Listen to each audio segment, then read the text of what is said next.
What's up, everybody? Finn Hade here with One and Done Sports. As always, Rahul Lal joining me today.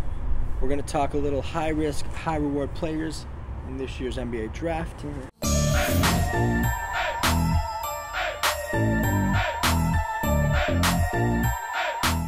So, Rahul, who's your pick?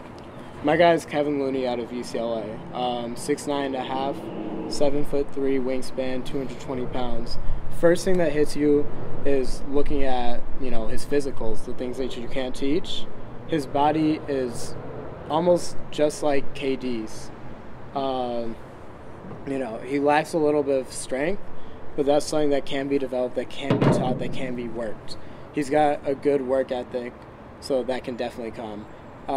He's got great potential, just because, and that's the reason why you pick a guy like Kevon Looney. That's both of the guys that we're about to talk about. That's the reason why you pick them, is potential. All about potential. And with Kevon Looney, you get a guy who's a star rebounder. Averaged 9 boards a game in college.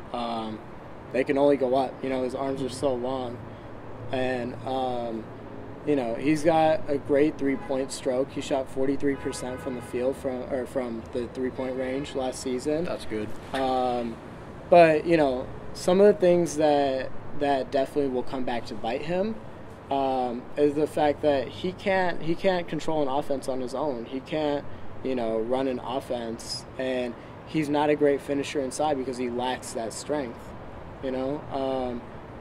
And so I think with a guy like Kevon Looney, you really have to see how he develops. He's going to be a project. He's going to take a couple of years in the D League probably, or at least a year, But hopefully he's one of those guys that can develop into a Lamar Odom-like player where, he can be everywhere on the court. It doesn't matter what position he is, because in this positionless NBA, you have threes that are playing fives, you have ones that are playing threes, and so on.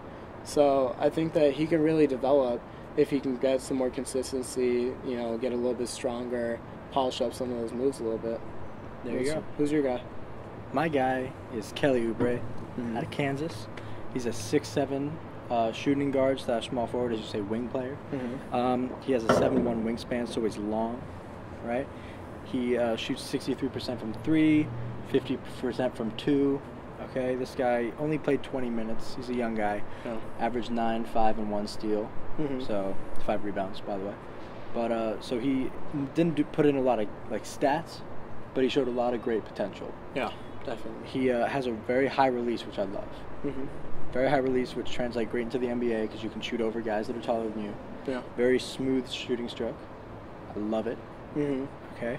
His athleticism is off the charts. He just puts the ball in the hole with ease. He can dunk. His potential in the open floor is great. He already runs the open floor very well, but mixing that with his speed and athleticism, it's going to be a great thing.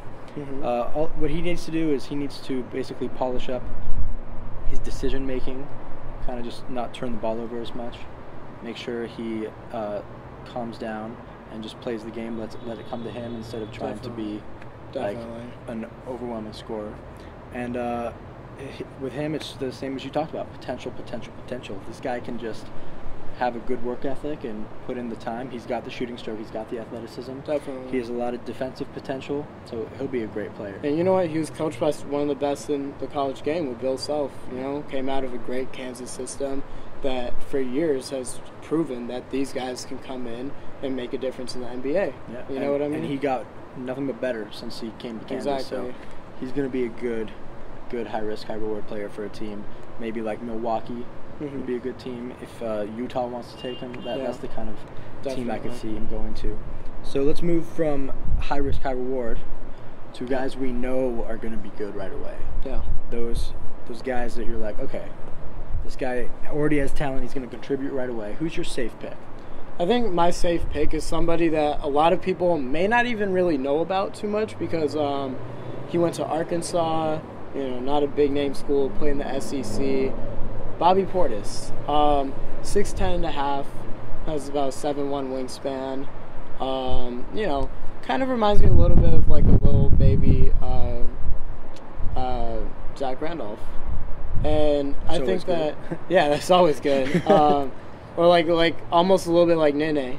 you know? Yeah. And I think that something that's great about him is, aside from his stats, you know, of 17-9, 17-10, he has a really good face-up game, almost like a Nene again. And his face-up game extends all the way out to the three-point range at times, where he actually shot a crazy 46% from the clip.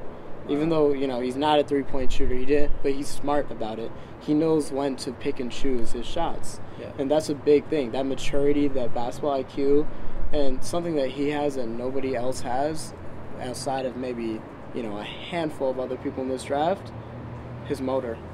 His motor is up there. He willed a team that only had one other NBA prospect on there, Michael Portis. Second-round prospect. Not Second even first round prospect.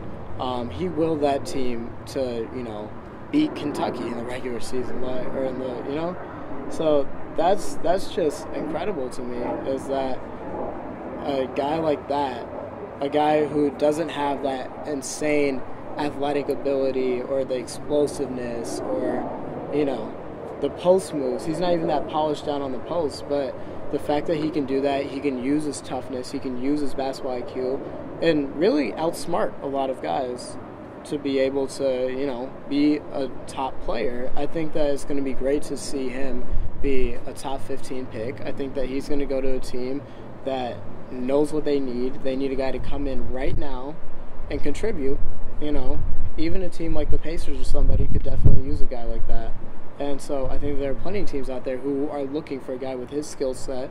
He may not have the highest potential out there, not like a Kevon Looney, not like a Kelly Oubre, but I think that his potential is still good enough to be, you know, a solid starter, and that's what a lot of teams need at the moment.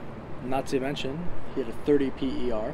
Yeah. Which is the same as it's the same as our Carl Towns and first Jahlil picks. Okafor. Exactly. So, yeah, I mean he's definitely got the skills to be a guy in this league for sure. Exactly.